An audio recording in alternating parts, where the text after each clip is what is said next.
Okay, I'm just don't mind me here for a moment. So for the fine people on YouTube, is this thing recording right now? Still? Yes, for YouTube, Oh, it's still recording. The problem is currently it's not streaming on Twitch. I don't know why it is not at the moment. What I'm going to have to do is I'm going to have to punt.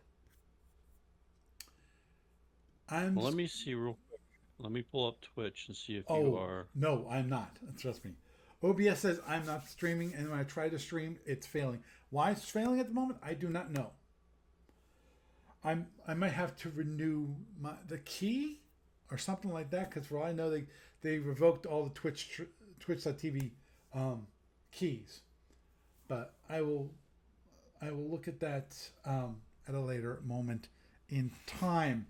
I will be uploading this to YouTube anyway. You can see it there. People on Twitch, I apologize if there's anyone waiting for me to start streaming on Twitch. I have to get that working because as I announced last week, we are moving away from streaming live on TalkShoe. I'm hoping this is a desperate hope, and I do mean desperate, that if I do it differently, if I don't record it live and I just upload my podcasts to TalkShoe, that will become automatically added to the feed, and and we can, and the feed can be still continue to be used directly from TalkShoe. I'm hoping that will work. Obviously, it doesn't work. The one thing that will definitely happen then, if that doesn't work, because I need this thing to be in a timely manner, I'll do something which I really dread. I hate to do this, but I might have to do it anyway. Which is that I have to switch it so that the podcast feed is going directly to my server, my sfuoncall.com server.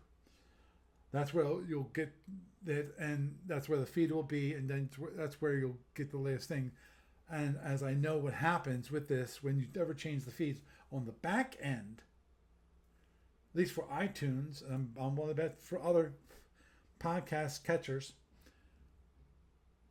where you are in the episodes, gone. It resets because of it's a new location, and therefore things you have never seen it before. At least for iTunes, that's the case. I'm not so sure if it happens with Overcast or any other podcasting platforms. Obviously, I'd say Google's. I'm not sure how. The thing is, the Google Stream Store on the Google Play Store doesn't have podcasts anymore. So it's like you got to do it on YouTube. It's like why do I want to do YouTube? Whatever. I'm not going there. I'm not going there. I might look to see if I can create a separate podcast feed for my sfuoncall.com account. sfuoncall@gmail.com account actually. But I'll have to wait and see. But until that time, just a reminder that at the beginning of next month, that is, we have 2 more podcasts.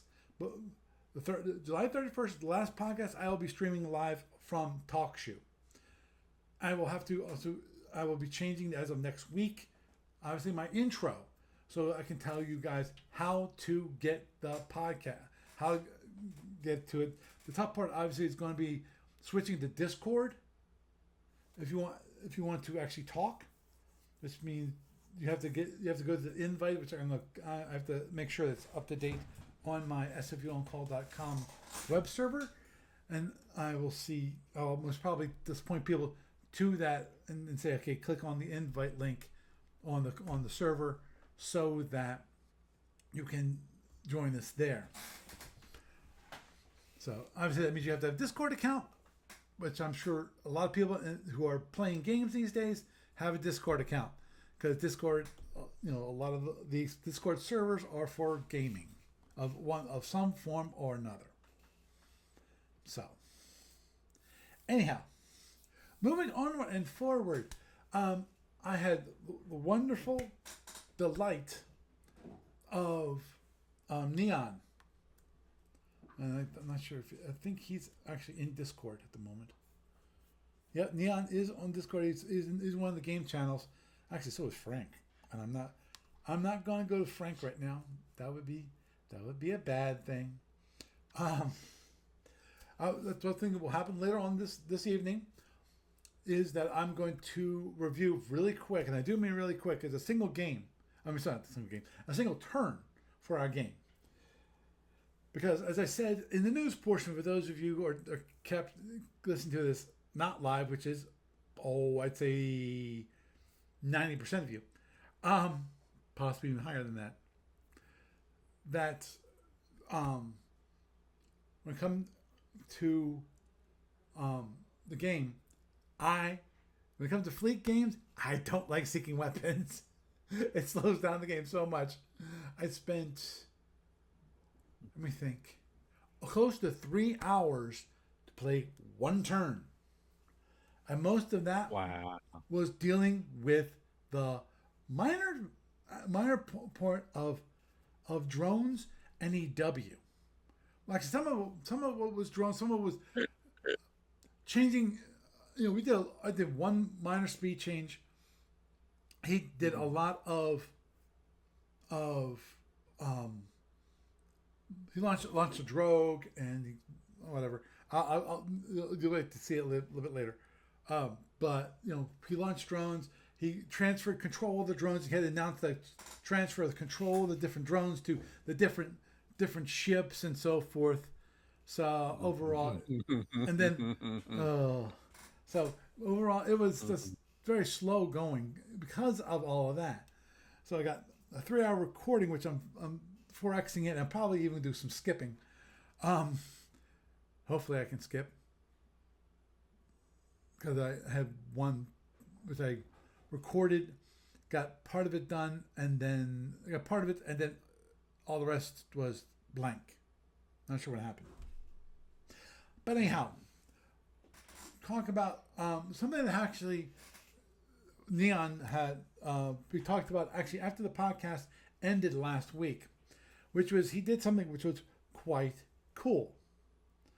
And I'm just going to do this because unfortunately I'm not streaming on Twitch at the moment, as anyone who's on Twitch knows, and anyone who's been listening to it understands that there's a glitch.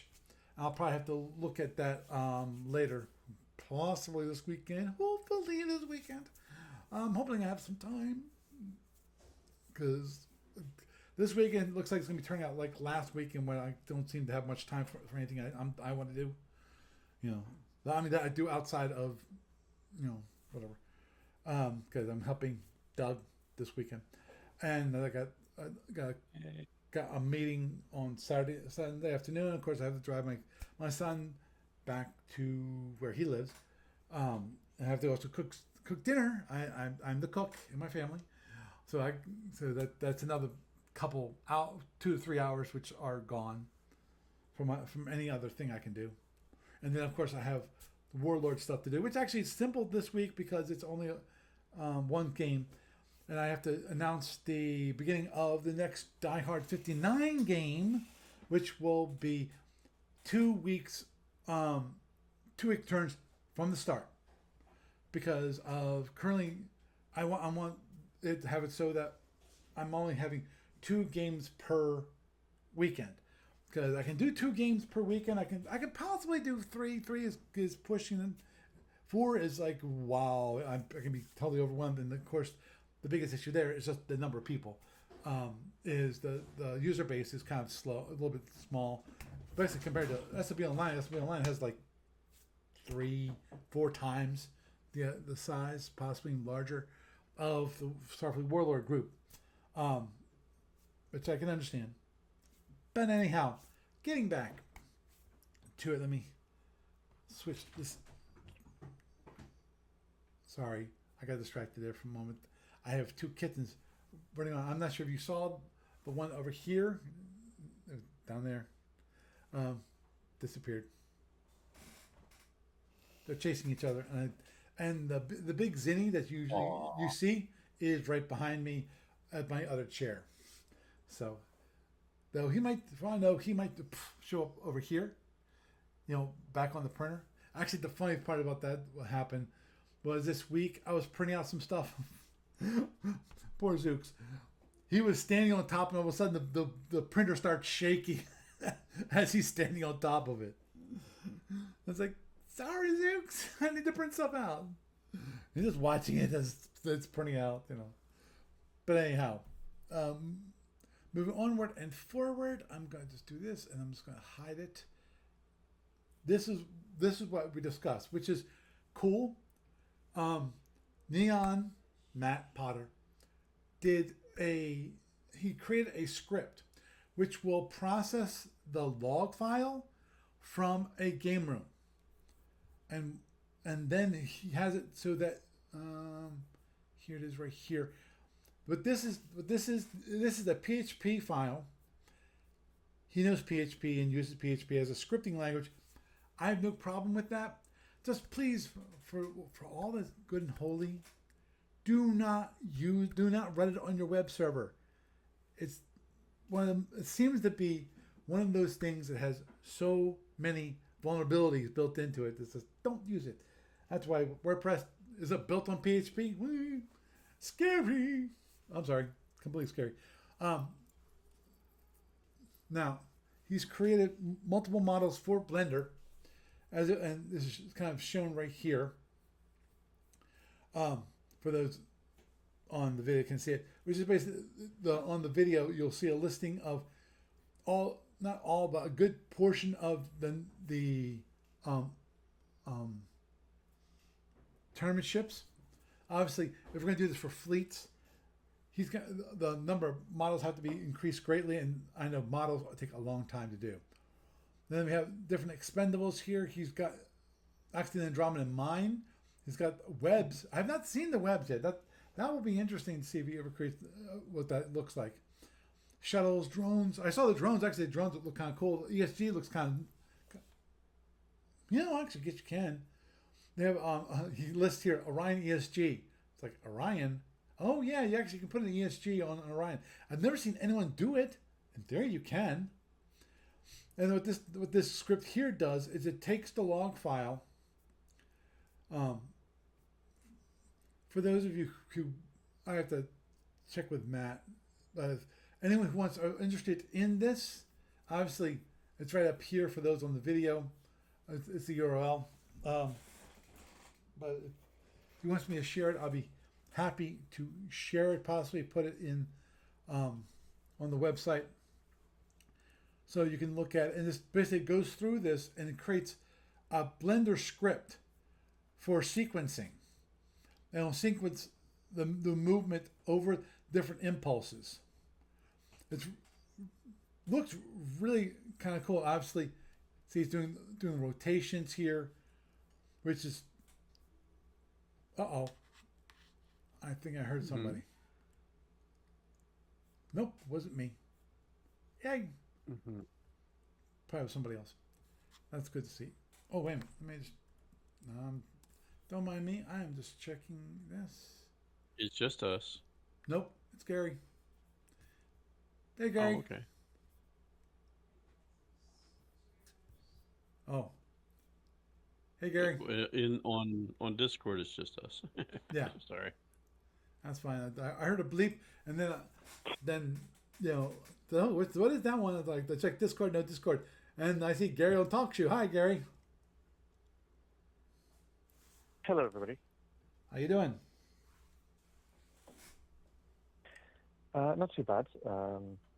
How's the work on the? But I hope there's still enough time to have a few words. Sure. Yeah. So, what topic were you talking about just now? I'm talking about Matthew Potter created a PHP script which will take the SFB logs from an SFB online game, particularly a tournament game, and convert that into a Blender. You create a Blender script, and that Blender script then can be run and create an automated game. basically show 3D models of ships moving around the board with with the expendable units, and when it's firing, you'll see it firing and so forth. It's quite cool. It's kind of cool to look at. Yeah, it was kind of cool to look at. It's basically what he's doing is he's taking your log from the game and turning it into a Blender animation that you can watch, stop, back up, move forward, etc. And it looks like a very nice starting point. I think he did a good job on it, Yeah, he and did. He did a good job on it. Yeah. I have a few suggestions for for future use. Hmm. One thing he could do that might help you out in a short term that could be quick and easy would be if he made counters. Mm. Basically, you can do like a 3D counter. So just basically, it would fit on the hex like a regular counter, and you could have like the ship imprint on it and all that stuff. But you could have multiples of those because I know it can take some time to do the sculpting in Blender Yeah, to yeah. do individual ship Right. animations. Yeah, have the 3D look. It's a lot easier to create basically a block in Blender and then imprint an Mhm. image on the top of that block. Yeah, it would be like something you could make like counter sheets like that where you could basically pick your counter and put your counter down for it. For like for a straight down view that would match what you have when you're running your client. Yep. Like you could match it to that. So you could switch back and forth between the two for when you do like fleet battles and stuff like that. Because the only thing I see that might be kind of really difficult would be representing a fleet in a single hex Okay. with a Yeah. bunch of models like that. Oh. Oh. Yeah. Although in Blender you can scale everything, so you can take the actual model and you can make it any size he wants. So if you're dealing with say a fleet battle, you could make you could take the models and decide on a particular percentage of size so that you can have like 4 or 5 of them all in one hex. Yeah. And Or you could supersize the hexes right. Oh yeah. Agreed. And there is one other like possibility, that. which it looks goofy, but it is a possibility, which is in theory you can stack the ships in the hex. So just like this Well, yeah, but if you're doing ton. that with the models, that would just like be a Franken model look. Right. It would be Oh yeah. it would I know. It would be look like this big sticking out. tree of models. This. I know. I Yeah. know. That's why I said it was a goofy idea on that, but Well, it's a another possibility. possibility, another possibility that you could do when you have a multi-hex, multiple ships in there is, if you don't want to scale them down, is you could theoretically have them set aside with a pointer back to the hex that they're in. Right. Agreed. So, Now, obviously, even with the tournament cruisers, you have the possible problem with zero range interactions. hmm It's less of a thing that happens, but it does happen in tournament games where people do go range zero. yeah, you do the overrun. Yeah, the overrun. Obviously, that's something most people try to avoid. It's because usually they die. A big Hiding awful death. behind. Oh, And I did that and I died because I was an idiot. yeah. Don't get me started on that Origins game that I played and I was a freaking moron, freaking So moron. continuing. Okay. Anyway, I'm gonna, for those of you, okay, guys, those of you listening on the podcast, please do yourself a favor. Go to YouTube. Go to youtube.com/at SFU on call, and you will find the podcast feed. Sorry, let's find the YouTube, my YouTube videos.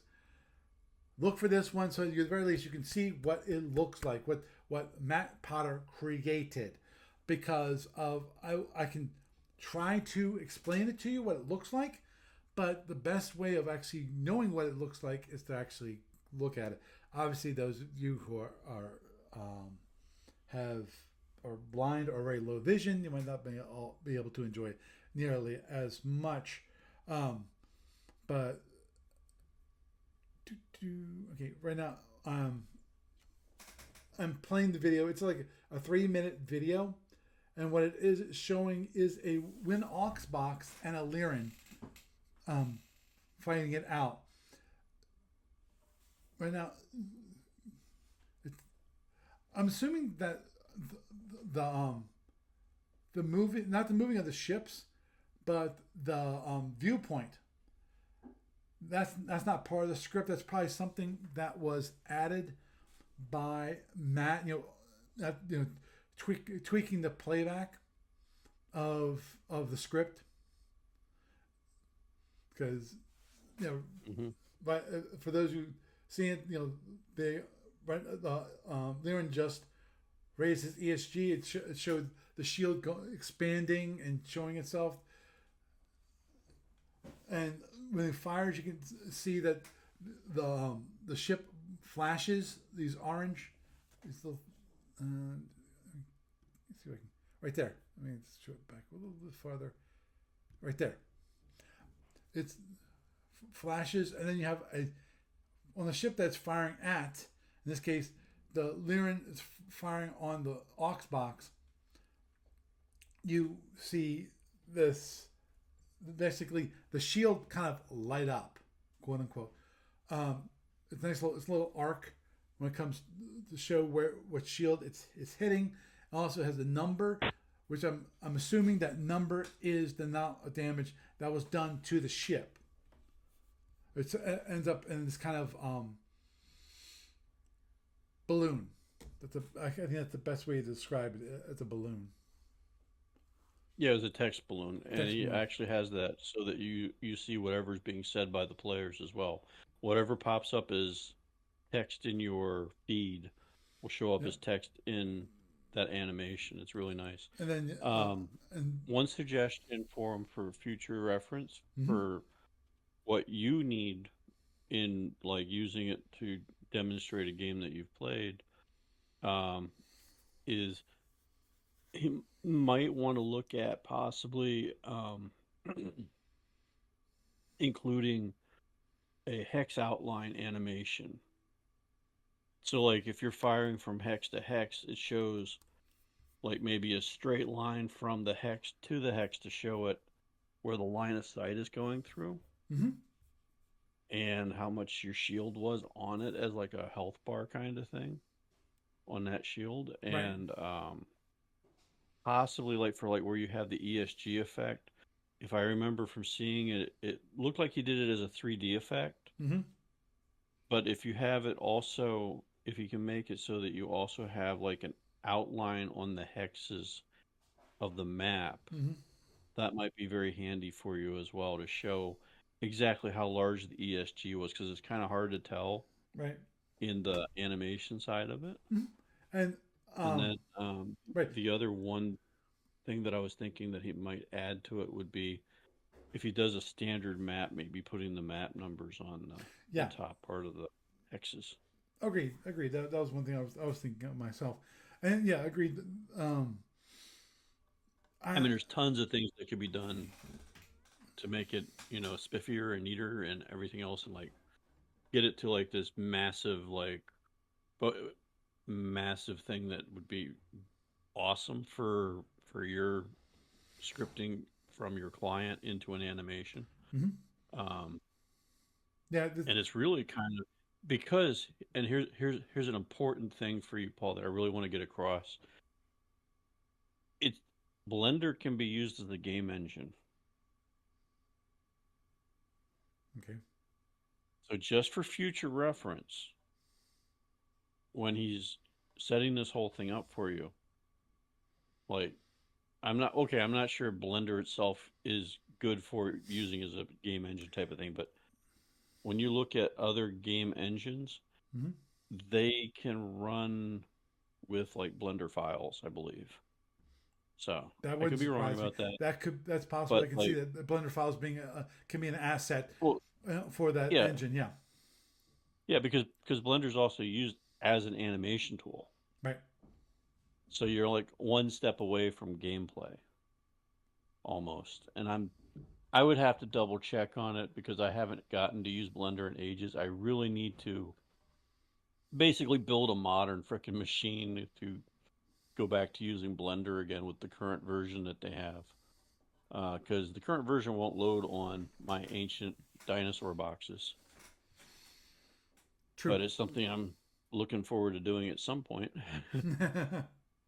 when all this other stuff settles down. Right. But yeah. But then again, that's kind of the story of my life. So there you go. True. Moving forward, we're going to come. But I was really excited when I saw this. Yeah. Oh, yeah. I'm the point. Actually, sorry, just to jump Yes. in there, because I don't know if you brought this up already, but has he actually sent this to ADB? Because I'm pretty sure that they're going to be somewhat concerned, both in licensing terms, because they wouldn't want people like using this to try to put post 1979 franchise stuff that's off the boards into the images that are being shown, or maybe like something like a way like a weapon effect is being shown is not in keeping with how ADB needs it to be, or B, in terms of making sure that Well, that the look that they want is in keeping. Like for example, like they have the 3D files that they use they used to use for Shapeways that they'd use for like in theory, like if you look at the cover of Module T, maybe they'd want that to be the style that people see when they're seeing a playback of a game and so forth. So if that's even possible, whatever. And so whether the Shapeways-esque miniatures can be used for that, but if there's any legal issues, because they're the ones who have to answer the Paramount if there's any problems along the way, just to make sure that everything is above board. Because so I would strongly recommend, if it hasn't already been addressed to ADB, that it is soon, because any way to move this forward and so forth, they're going to have to be 100% on top of it to make sure that it fits what they can and can't do as a game company. I want they're authorized to let you show people who are getting into the client in terms of a visual aid, if that makes sense. Mm-hmm. Understood. Number one, I'm not doing this, so therefore I'm not violating any licenses. Number two, Matt's doing this and for free. Two, he has not actually he's not made available the models themselves or any of the effects. He's made public the script that will actually transform it into a Blender script. But it's kind of pointless without those assets. The assets for the models, the assets, for the effects. I'm not sure. Well, yeah, but if you release it into the wild for people to use, then they'll need those assets to actually do the thing. That's right. So if we were to move forward with this, to make it as a product or make it part of SFB Online, that people could possibly, submit like a log file to my server and say, hey, can you create a video of the game?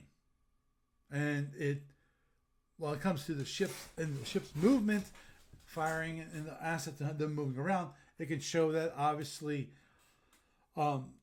this doesn't have anything to do with the SSDs or any of the description of the ships themselves, how much damage those ships have taken, things like that. It shows you how much damage they have taken, how much damage is done by a certain weapon's fire, but it won't show you what the result of that weapon's fire is. So again, there's no licensing issues when it comes to that kind of stuff. And third, currently this is done by Matt Potter. It creates a Blender. The video itself was created by Matthew Potter. He is not trying to sell it. So it's purely a fan-based product. It's non-commercial. So it's non-commercial. Yeah. So I don't think there should be any licensing issues with that because it's non-commercial. It's like, so what Star Trek fans currently reuse the IP for creating fan based stories, fan fiction, that kind of thing. Um, Paramount's not going after them for creating fan fiction or creating their own designs for Star Trek, for Starship ships. They're not going after them for that. They're not because they're not trying to make money off it, not trying to sell it in any way, shape, or form. So I don't think licensing will be a big issue overall. Now, obviously, You see, the thing is that I'm trying not to be, ADB have to be, they've often said that they have to be like Caesar's wife in terms of how diligent they have, even when it comes to like a PDF that they give away for free, whether it's like directly on the ADB website or if it's through Warehouse 23, like if it's a product that's like a playtest SSD or if it's a introduction to the Starfleet universe, whatever, even if they're not charging money for it, still have to abide by the various rules and so forth that they have in place. And so they're what going to he's want, saying is that like, the guy before this designed thing goes this out, that like the Matthew Potter, he's going to have to, if he hasn't already, he really has to send this to Steve Cole and to the Gene and folks at ADB, because they're going to want to be 100% on top of this, even as a point of courtesy. Even if it's something that they say, I'm a reference not fine with this, it's okay, but as a point of amateur courtesy, if not professional courtesy, they're going to want to see this happen, because they're going to want to make sure that there's no concern, because they don't detail, they're the ones that have the most at stake when it comes to this sort of thing. And so, I mean, if they say that all the dots, all the I's can be dotted and all the T's can be crossed, and then, a workable way forward, even one that maybe they can help with, like, as I say, they've got access to these various shapeways miniatures that can basically give it an officialness and so forth. right. As long as there's a way that no one can take that file and try to print 3D models from it. Right. But the point I'm trying to say, though, is that I don't, they have to be on board with this. But here's the problem. Here's the problem, Gary. Really hope as soon as ADB gets involved, yeah. it becomes a commercial entity, a commercial product, or related to a commercial product. In which case, it's no longer fan based. Then we have problems with licensing, because if ADB is supporting it in any way, shape, or form, there's a possibility that Paramount then can come down. But as long as ADB is not involved, it's fan based. Yeah, and I think the key point here is that the gentleman who is designing this for a Blender script basically is not designing it to interface directly with the client, and he's not a signature to anything. It's purely a passion project on his part. Right. He's not profiting off of, and ADB's not making a buck off of it. They're not promoting it. This is just something that, it's nice for Paul to use right now to show a game potentially in the future. And could be a tool that other people use in conjunction with the client, but it would be something that's like an add-on and not necessarily a directly licensed product, so to speak.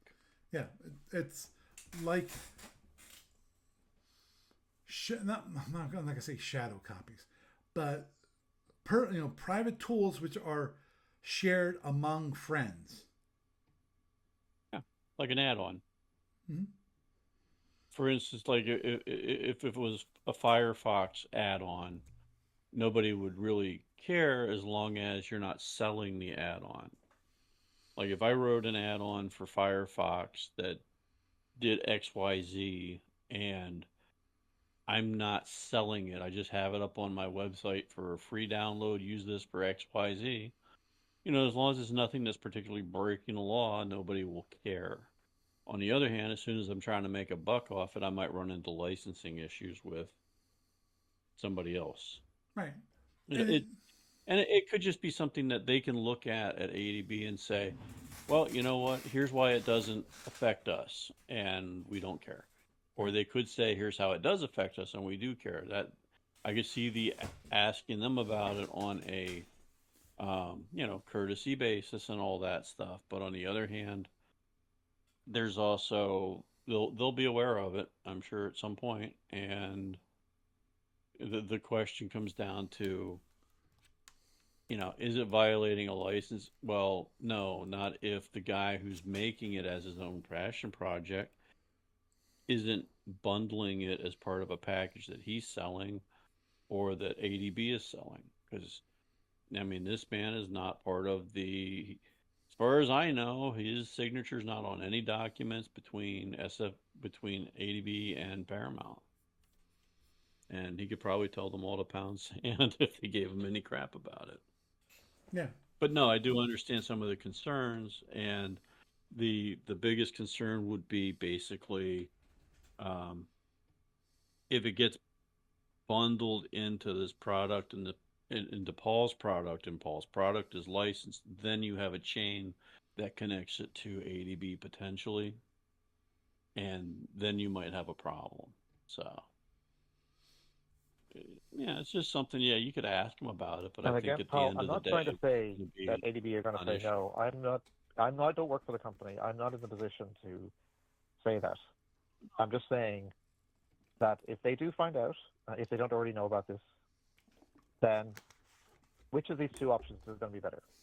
A, either yourself or Matthew Potter reaches out to them ahead of time and says, by the way, here's the script, here's what it does, here's how people would Oh, the use it. script is. Would it go on YouTube? If so, would those YouTube videos be subject to the monetization algorithm, that sort of thing? And A, is it okay? And as I say, even if it's like an amateur courtesy, whatever, and if they turn around and say, this is fine, this is no issue, it doesn't need any kind of signature or anything, whatever, then great. But if they turn around and say, well, actually, it needs X, Y, Z, and then if X, Y, Z can be followed without anyone crying too much about it, then great. But if this thing goes ahead and they find out after it goes ahead, and if it turns out that it is something that they have a problem with, then that needs so much more difficult conversation. And I really don't think that anyone who's so passionately engaged with the SFU to the point where they're creating this kind of tool in the first place would want to cause ADB that kind of stress, or to cause, to basically put them in that kind of situation. Because we want the company to succeed. We want we want the client to succeed. And if this thing is okay, then we want it to do well too. And so I really think that, I'm not going to stress it too much, because I was still hoping to talk about the Mistron ship list that I posted a week or two ago. But I just think that's, if this thing is to go ahead, it would really be wise, if it hasn't already been, to put it in Gene and Steve's in tray, and let them have the say in terms to have a say in terms of, what, if any, kind of role it can have for them going forward.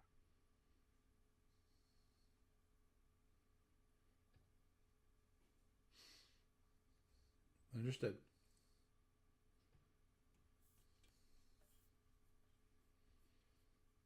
Okay. Well, moving onward and forward, we'll switch over to my game before we run out of time for the evening. So, to say the very least, the game went. This past week, we had the opportunity, actually yesterday, to play for a little bit. It took us around 2.5, 3 hours to finish a single turn. Most of that had to do with managing the drones, basically, both from my aspect, which was identifying them and shooting them down, or trying to shoot them down, or the other one, which is of course him launching them, managing the controls of them, make sure that he had enough control channels available so that he can control all the drones that are currently on the board.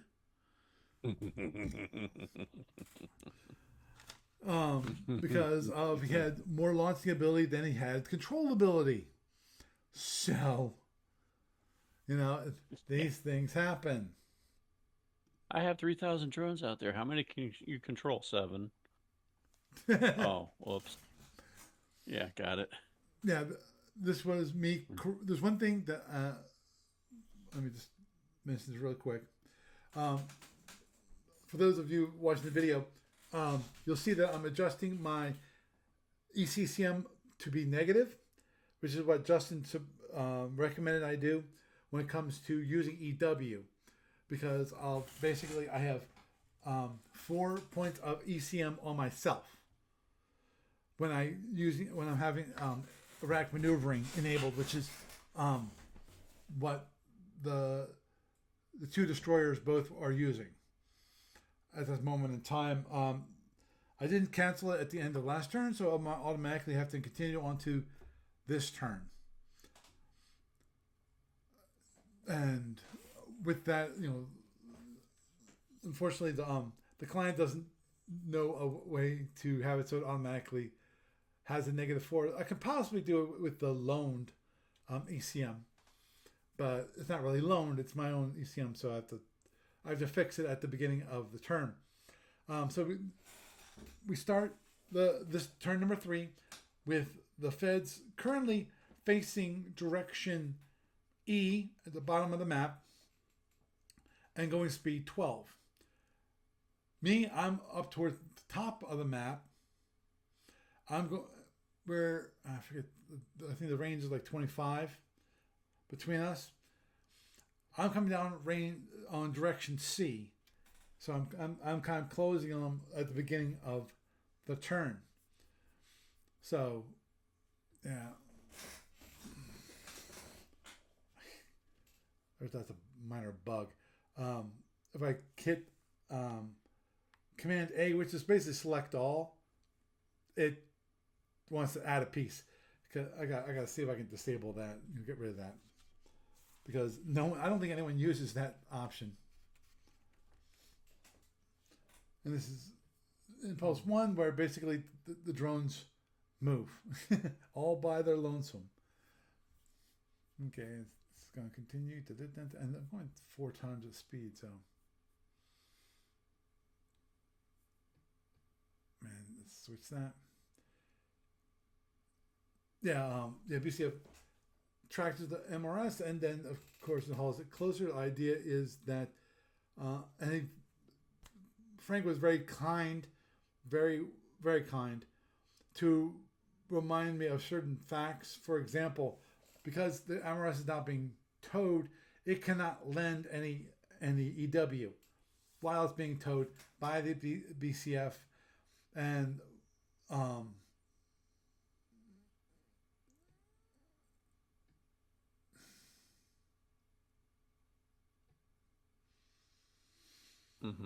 and then Impulse 2, what I do is I do something kind of crazy, but because I'm using EM, I had to slow down my destroyers down to speed 10. Takes a lot of power.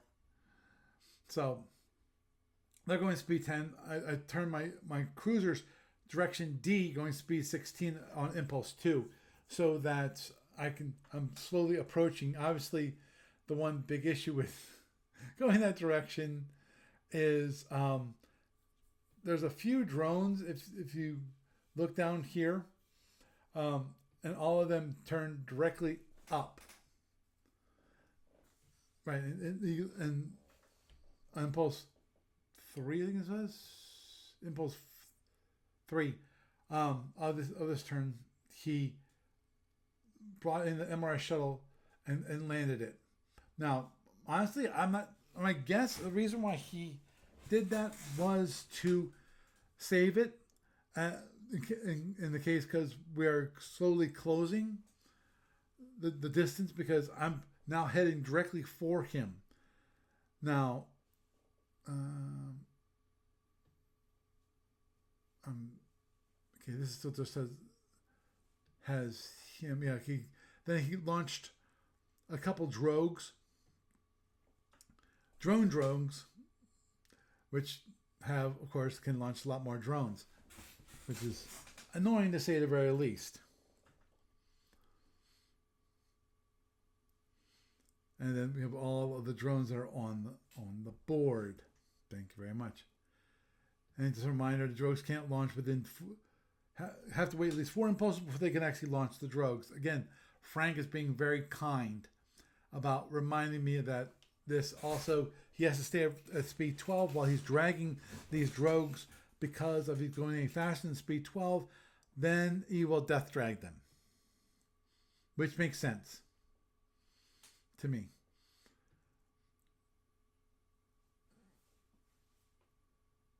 And his drones keep getting closer. Yeah.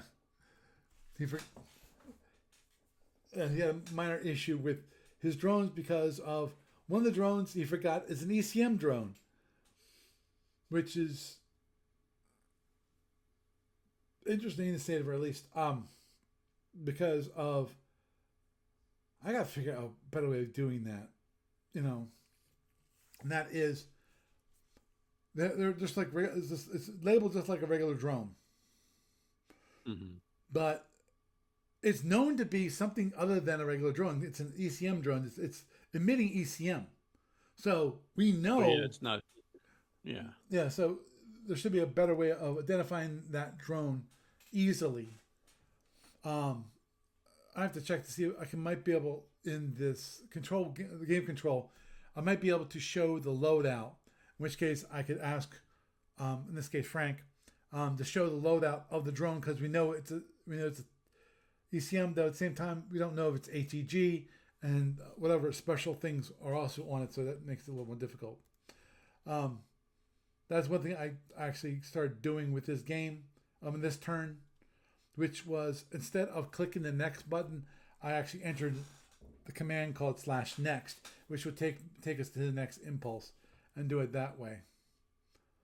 He's already got 9 on the map. He's got 24 channels, and of course, he can have plenty. He's got, okay, and then I finally added the range tracker to it, so we can see that between the CA number 1 and the NCL, which has 3, that is the same as a kind of it's a minor stack of 3 ships, all are range 21, and FFS is range 23, so that's the scout, so it's a little farther distance at this moment in time. I mean, Frank's asking me about the phaser thingy, which I got the email about. I'm not sure. So, Paul, quick question. Yes. Because I'm trying to remember if I don't know if it's one of the SFB products in paper or cardboard rather. I think they actually have. Do they have designated? Because I think that as soon as you activate an ECM drone, it's active on the board, so it's no, like, the other guy knows that you're using it right away because it's going wing, wing, or whatever. Yeah. So I think that there is. Does the client have dedicated ECM drone counters? No. The drones. Is there some way? Yeah, in theory, there is a way. At the moment, as if people want to, they could actually add a stripe to the counter, so that it will, you can see, okay, one of the counters with a stripe, that's an ECM drone. That could be a way of easily identifying it. But yeah,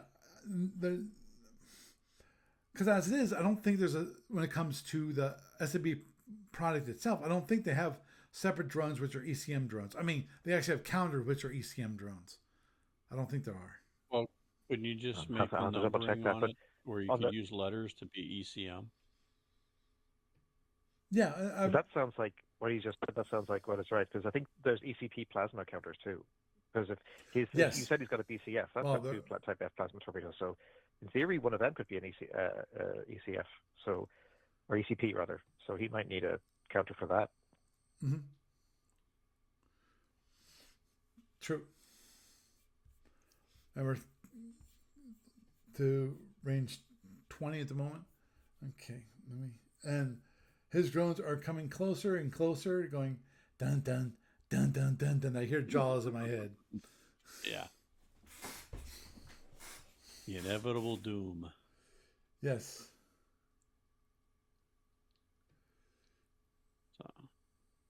Has he actually launched them in his plasma, or is he keeping them in the tubes? He has not launched any plasma yet. And the big thing here is just because we haven't gotten close enough. All he's got when it comes to plasma is he's got some plasma Fs, because these are fed the bed BCF, which has, I think, 2 launcher tubes, 2 plasma Fs. Yeah, there's 2 plasma Fs and 2 drone racks. Yeah. And then the 4. Do you know if he's got the Sabo refit? I do not know. Did the feds even get a Sabo refit? I have no idea. Yeah, pretty much. I think everyone in the Alpha Octant gets one and started in Y180. So if he has it, well, because you still have to pay for it when you launch it. So he can choose not to pay for the Sabo upgrade and still launch them at speed 32. But assuming he's paid the BPV for the Sabo upgrade, then he could launch it at speed 40. So that might be something to bear in mind. Like, it's not going to give you much of a difference when it comes to a Plasma F, because it's only like an extra fifth free movement, so to speak. But nonetheless, it might be something to consider if you're thinking that he's going to wait till a certain range to launch it, or bolt it, or whatever. But Carnate will be the same. Actually, bolt and Carnate will be the same. It's just a speaking torpedo. Yeah. But yeah. So he might try to surprise you if he does have the Sabo. Yeah.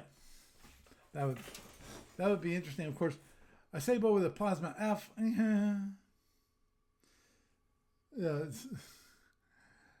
It can hit you, and could definitely be a surprise if you're not already seeing Speed 32 stuff flying at you.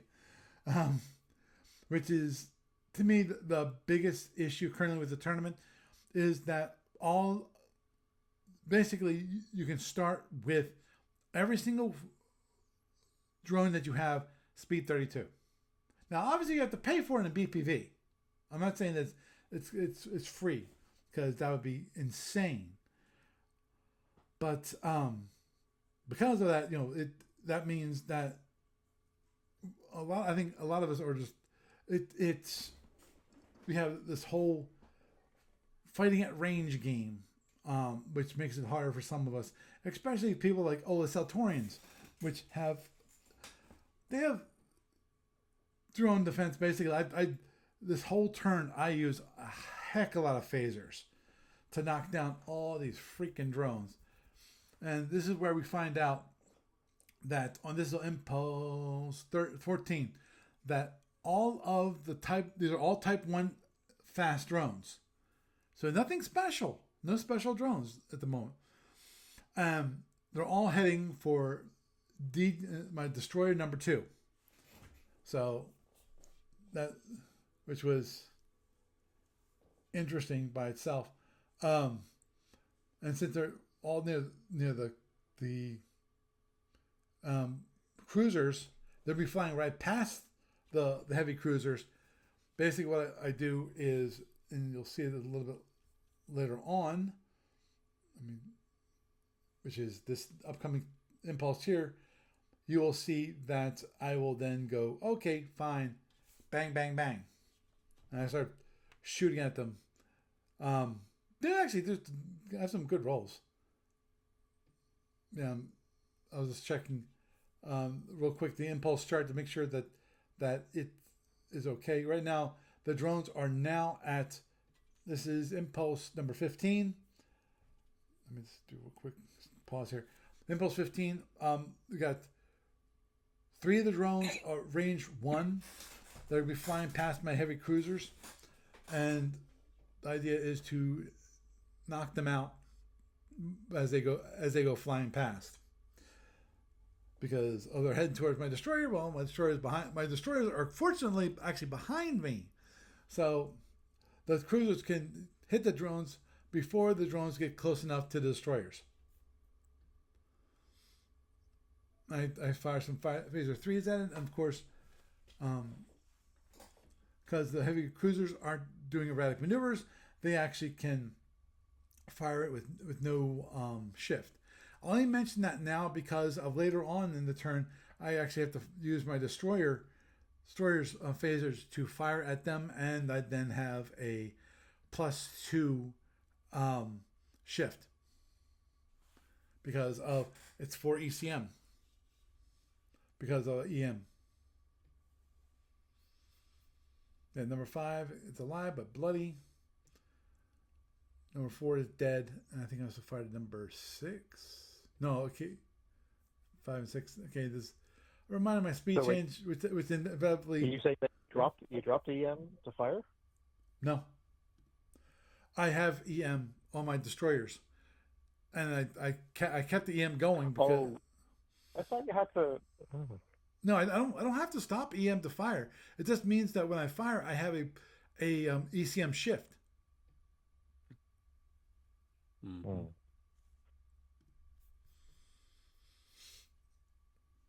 So yeah, no. Frank's thinking, hey, what in the world should I do? And FS Hilly sights up to in direction. He's still going. Actually, he turned from direction E to direction F earlier on in the turn, and he's closing right now. We're at range 17, and we continue to close. And of course, we have all these wonderful, wonderful drones from the drogues starting to close in on us. So you got some T-bombs ready? Actually, I do have T-bombs on them. I just have not used them. There you go. Well, the biggest issue, of course, with using T-bombs is that if I'm going to use a T-bomb, I have to drop a shield, which most probably is going to be facing my opponent. Or just drop it out the hatch when you turn away. Actually, yeah, I could. Yeah, but there are more ways to do it than transporting it. Right. So. Well, that also requires me to turn away. Yeah. Okay. It's just a question. Yeah. Well, understood. And to be honest, there aren't that many drones. You would want. Actually, there is one. There was one stack that was actually here. It is right here, which is 5, 6, and 3. That they actually got a stack of 3. If it's only like 1 or 2 drones, you only have so many T-bombs, and you don't want to waste them on a single drone. Oh yeah, yeah. The question I have for you is on the overall count of drones he could have, like drone spaces. How's that looking for you from what you've seen? Well, he's fine because most of his for this turn, I think most, if not all, of his drone launchers were from the drogues, which means that they're using. Okay, they've used up their drones, but now they were brought back in. And they will be doing reloads on those, and that's not going to be from in their racks. And as I said, I don't remember seeing that he launched any drones from the ships. So for all I know, he's reloading the drone racks this turn because he's not using them. If he takes them offline, which he doesn't have to announce. That those drones, could be just reloading the drone racks with, I don't know, could be just regular drones, or it could be specialty drones. I don't know exactly that. Oh, by the way, for those of you keeping track, i.e., last week when Frank told me that basically Justin goofed. I might have said that 2 weeks ago. Justin goofed.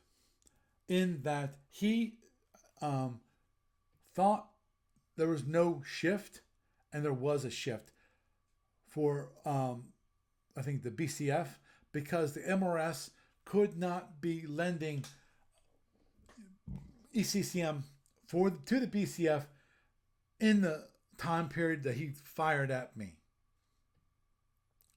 So he had actually a +1 shift, and therefore 5 less damage to my shield number 1. Now, I checked everything, and basically he just did 5 less damage on shield number 1.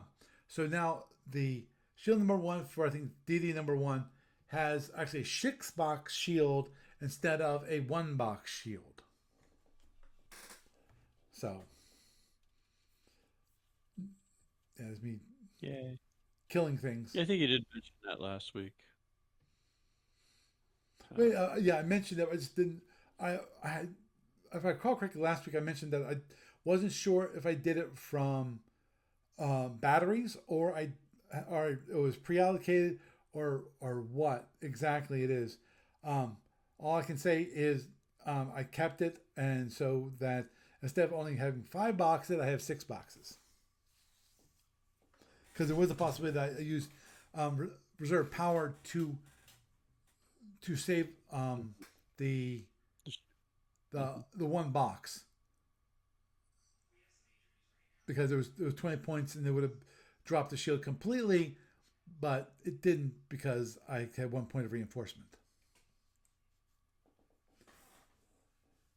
Yeah, now at the Impulse 19, I've got the destroyers are now turned in direction E and they're running away, or trying to extend the range anyway.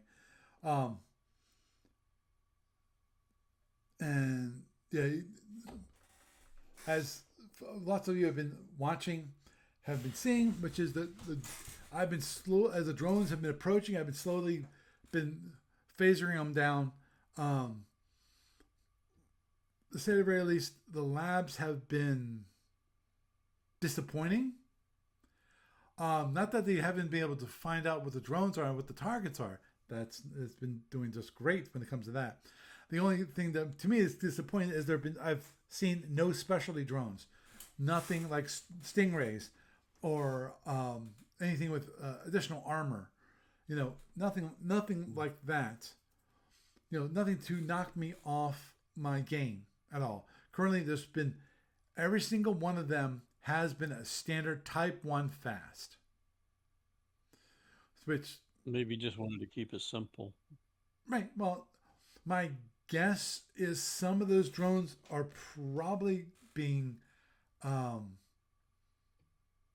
held or not been used yet because of he wants to use them in a surprise scenario. Doesn't want to use up the specialty drones early on in the game.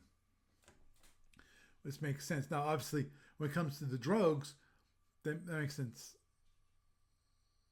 Yeah. Does he have to declare that he has those specialty stuff in stock or not? No. Ahead of time? No. Okay. Commander's options, which are specialty drones. How many drones are you looking in at each given time? You mean on the board, or are you talking about specialty drones? On the board. On the board, him launching at you. If he's launching from every single platform that he's got, it's around. Let me think. It's around 12, I think. 12, yeah. Well, okay, it could be more because of obviously the thing is with the drogues. They can launch more than 1 drone per turn, versus the launchers can only launch 1 drone per turn.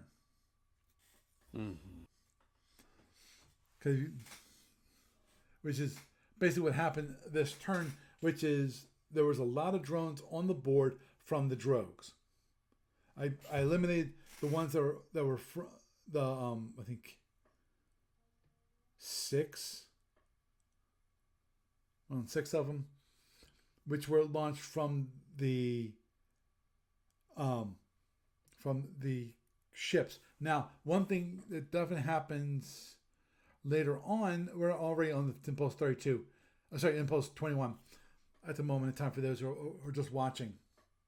Later on, very soon, he has a scatter pack which will go poof, blossom, and we have another 6 more drones on the board.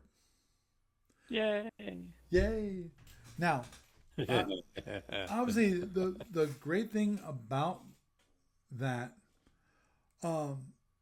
is that since they're from scatter packs, it's more difficult unless they're center lined to the ship that they're going to be launching all other ordnance at. It's hard to separate those drones.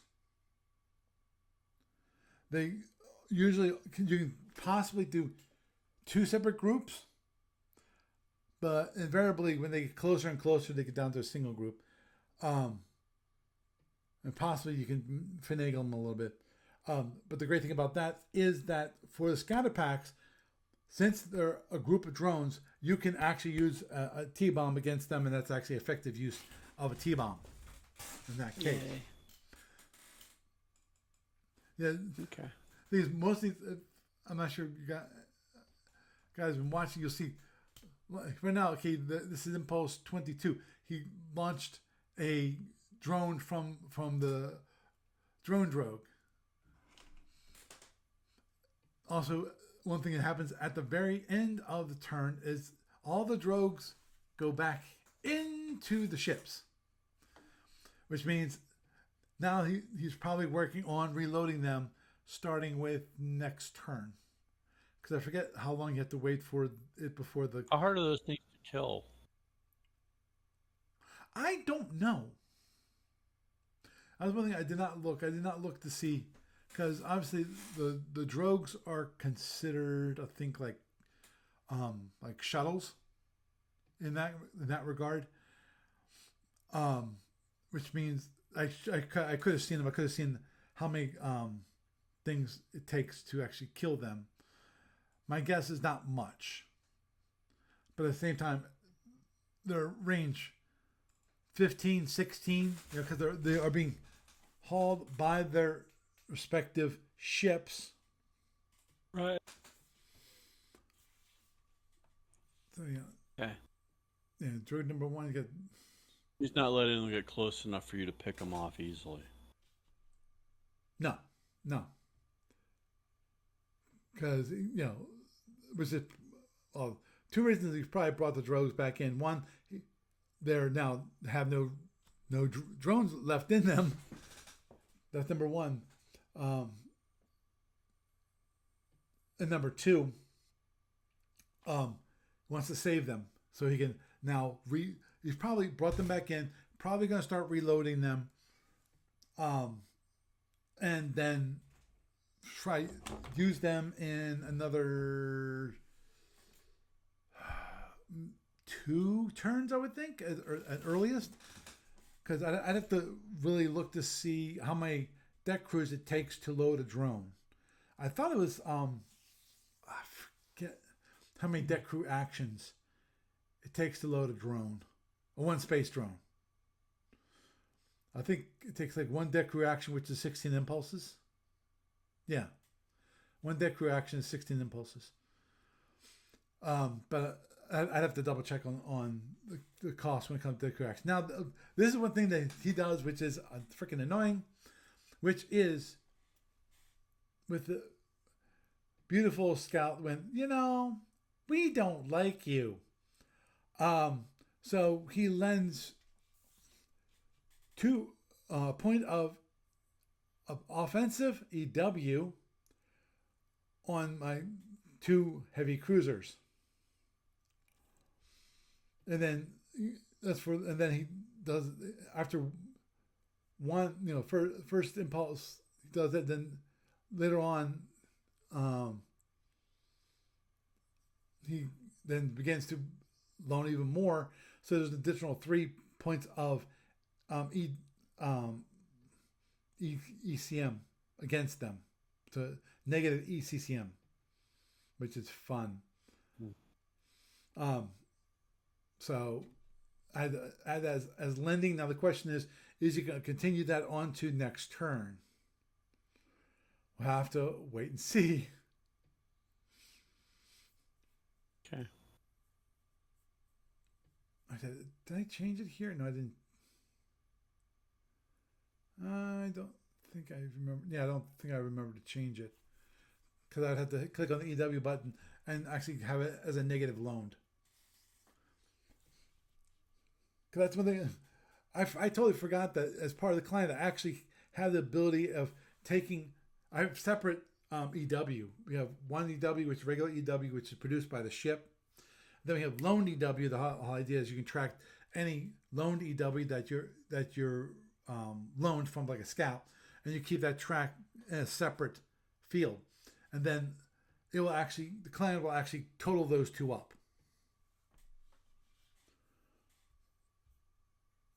Which is always fun.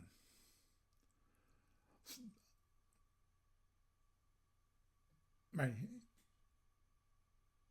Then we have the FSS and NCL both pull the drones back on board, which is it's like, thank you very much, guys, for launching all those wonderful drones. And they're coming closer and closer. Hey, it could be a Kazini, you know. That could make it a bit. Agreed. And as I mentioned, the crazy thing about this whole tournament is that only 50% of the people took scouts. Right. And 50% of people did not take scouts. Obviously, me and Jason, who I fought in round 1, we didn't take scouts. Of course, he also had 20 procs photons, so yeah, that part kind of hurt. That kind of hurt. Yeah. Pretty bad. Yikes.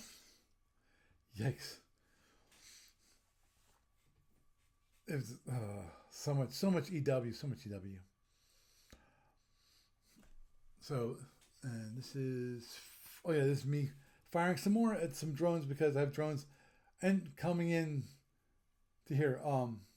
Also, because of my ECM, one thing that can happen, that actually did happen for the destroyers, just to let you know, is that one of the drones hit, but because I have ECM, it rolled the dice because there's a possibility of partial impact, and it rolled poorly. It rolled a 6, so it actually was only 50% hit.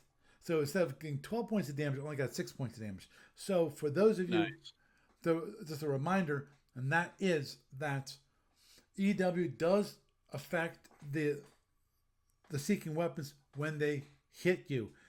Now, obviously, the one thing that you have to worry about when it comes to plasma is plasma, I think, has automatic ECM. Oh, sorry, ECCM. So. Mm-hmm. Oh, yeah, I forgot about that. Yeah, this is one of those things that I forgot. It was an Impulse 26. I was turning the destroyers, which have a turn mode of 4 at speed 16. Problem, I'm using EM. EM adds a +1 to the turn mode. And Frank also, again, was very gracious. And he reminded me, hey, you can't turn. It's like, yeah. Oh, I can't turn. Thank you. Oh, and then later on, I tried to ID 2 of the drones, and I rolled 2 and a 1s. Like, thank you very much. So I completely missed. Oh, here it is. An Impulse 26. The BCF had launched a scatter pack, and it popped.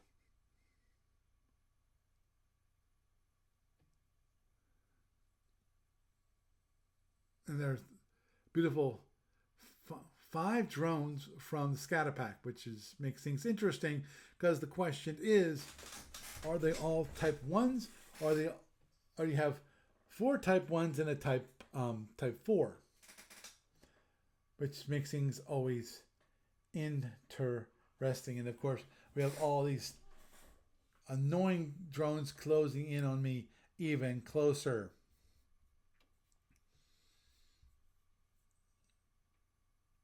Right. I actually like that. Wait, no, wait, I was going to continue on, then I forgot. Oh, wait a minute. I actually have to fire on these drones so they don't hit my ship. Or at least I can at least... If your ship explodes, it'll take out all those drones, right? What's that? So if your ship explodes, it'll take out all those drones, right? That's true. Mm-hmm. But the object is not to have my ship go boom. And then the BCF tracks to the scatter pack and hauls it in. So Okay. there it is, and they're firing it. Yeah, it was scatter pack is only speed 12, so he couldn't death drag it. This is me firing. And of course, this is with a +1 shift. Fortunately, I was close enough. I think. The scatter pack was going speed 12. No, Is that what you just? No, the scatter pack I think was going speed 6, but it's not death drag because of the ship's only going speed 12, so it's not greater than twice the speed, max speed of the shuttle. Right, gotcha. Okay. Eric the Silent came in and said, "Hey, wait a minute, doesn't that death drag?" It's like, no, it doesn't. And again, we're down to range 11. The Scout actually is range 12, so it's not that big difference when it comes to that. So the question comes to being is, next turn, will I decide to actually maybe beat up on that poor defenseless Scout? Depends. My guess it's going to be so much full ECM, it's going to be ridiculous. Though at the same time, here's the issue, and that is his photon torpedoes will be ready going on next turn. So the question is, given that I've been closing this whole turn, and when he started charging his photons, I'm pretty sure. Remind me, Doug, if you know this, does a person have to indicate if it's going to be a prox photon when he starts the first turn of charging? Okay. No. It's only on the second turn. It's only when it completes it. So yeah. Yeah. So the question completion. That means okay. And you could change it later on, like on a subsequent turn. I don't think so. I believe that he can. After you make it a prox photon, you have to basically discharge it to change the photon. Okay. I could be wrong, but I know that on the second turn is when you decide what it's going to be. Right. The only way you're locked into something is if you start overloading it on the first turn as well. Mm-hmm. Okay. So if he put like a bunch of points into overload, he's stuck with an overload unless he discharges it. Right. If he basically does a 2-point charge on it, it could be anything on the second turn. He could overload it. He could make it a prox. He could make it a standard. And he's in what, your range 11 bracket roughly right now, you said? Right. Who knows? My crystal ball says fuzzy. Okay, so actually you're right. It can be changed during EA. Ooh, say that again. You were right. Thank you. Thank you. I know you rarely get to hear that phrase. I wouldn't say that. Yeah, rarely hear. Yeah, you're right. You are correct. Yeah, and it's on like this is like the male affirmation moment. Well, enjoy it while it lasts. It won't last long. I'm okay with it. Now this is okay. This is the one thing which I don't know why he did this. And I'm pausing just for a moment, and I'm running late tonight. Mm-hmm. And I'll not have to talk. I can't talk with you afterwards. I'm just gonna have to log out. Okay. What is the question? And that is, on Impulse 31, the NCL tractors the BCF. The Scout tractors the DDL. So basically what he did was that he slowed down his ships. By combining their speeds on tractoring. Right. But it's What are the impulse size classes 31. involved? So they still move. Now, there is one benefit which I find out a little bit later on impulse 32, which is what happens is that since they're both be going the same direction, as long as they're tractored starting with the next turn, his ships actually move on the first impulse, Really? which is insane. But yeah, because of it's the whole it's that really quirky rule with the tractors that if both ships are going to be going the same impulse, same direction, and they both move for that impulse, that that movement is delayed. See, he announced. You know what? That just sounds wrong. I think they should probably change that. Yeah. So what happens is that NCL and the frigates move forward on impulse 4.1 because it's a delayed move. You're sure they don't? You're sure they don't just combine to a specific movement No. instead? No, since it's going to be since the number of hexes that are going to be changed are 2 hexes, not a single hex, from the original location of on the map. It's a delayed movement. Okay, and how far will that put them from you? That will. Right now we're at range 8. At the it's just range 8. Yeah, this is range 8 on impulse 32. We're on range 9 of the scout. So yeah, I think you're probably going to be putting some overloads into you. That's a possibility. Of course, that means he's probably going to be slowing down quite a bit. You know what else you could potentially do? That whole turn break thing sounds like the kind of thing you should post about as a Q&A on the BBS, because I mean that does sound like the kind of thing that I don't know. It does work that way. Game intent, because it's one thing. Okay. Yeah, because that's just weird. But the other thing he could do that might mess your day up a little more is he could maybe tractor rotate out. Like push a ship closer to you. That is true. Unless the size class is smaller, which he can't do it then. Right. What are the size classes involved? He's got the BCH, that's cruiser. Right. So size class. What's the daisy chain look like? Okay. Okay, we got the NCL and the BCF. Both of them are basically size class 3s. Then we have the DDL and the SFHS, which are, I'm pretty sure, size class 4s. Okay. And they're both tied together, meaning the size class 4s are tractoring each other. The size class 3s are tractoring each other. Okay.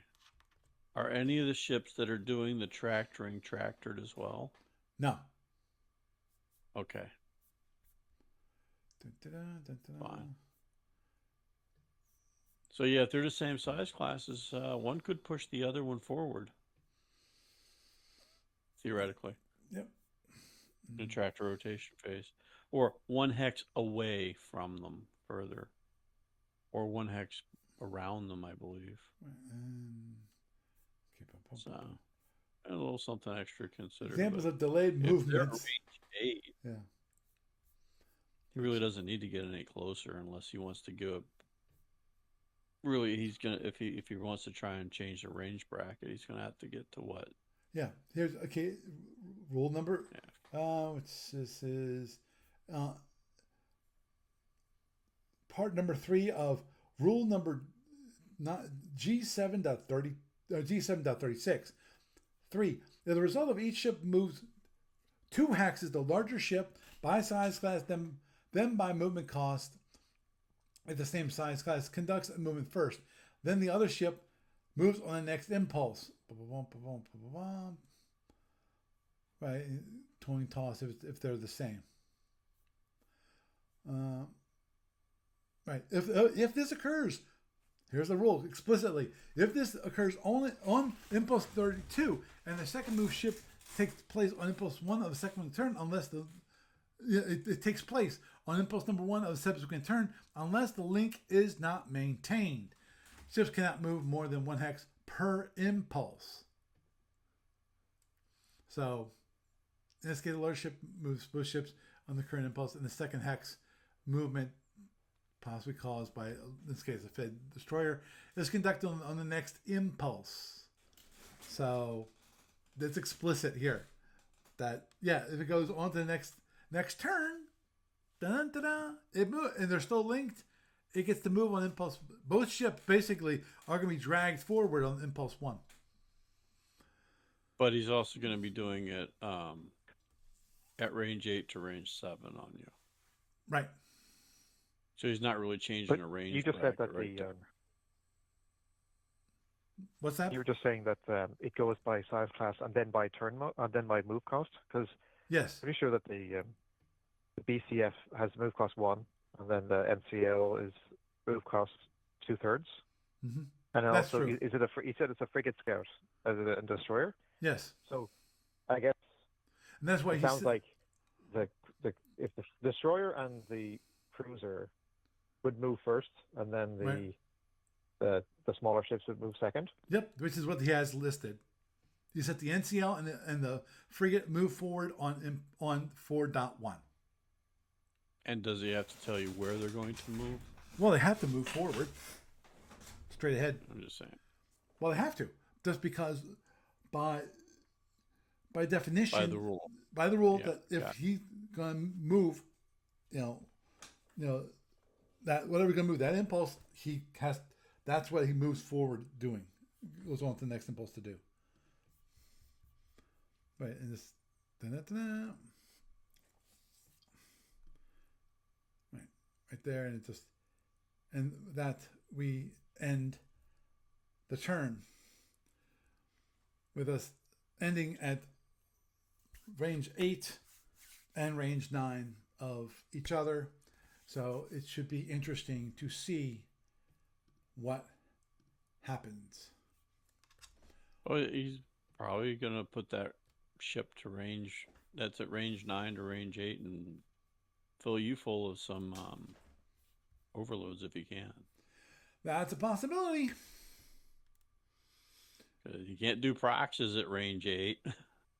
No, he cannot. So there's a comforting thought, I guess. Yep. Very comforting thought. A tiny bit of less uncertainty. True. And the thing is, currently, the destroyers are actually out at range, like, gotta check. I think they're like range 12. Okay. So, should be interesting. Should be an interesting game. We're not gonna play tomorrow night, and we're not gonna play this weekend because I have no time this weekend because I'm actually supposed to get together with Barry on Saturday night. So he's gonna be coming here to my house to do some play. So today, at very least, it's gonna be Saturday's gonna be a freaking just crazy day for me. So anyhow, had a nice chat talking with y'all. Okay. And Gary, it's great to have you around. Obviously, as I emailed you, going forward, if you want to log in, we're gonna have to figure out. You have to be using like Discord. After. So when's the last Talk To week then? July 31st. Okay. The last one So, we can talk to you for streaming. I guess just So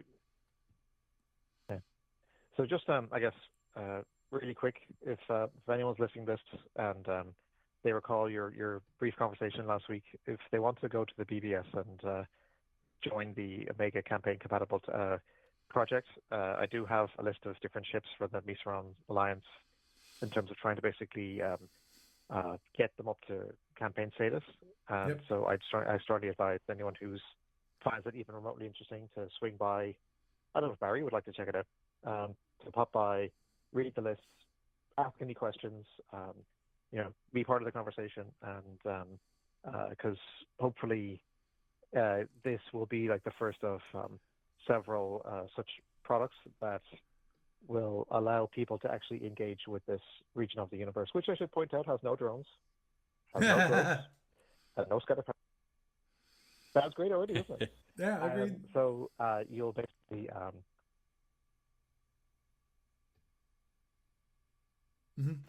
so if you'd like to say goodbye to drones for a while, then feel free to pop over to that part of the galaxy and see what you think.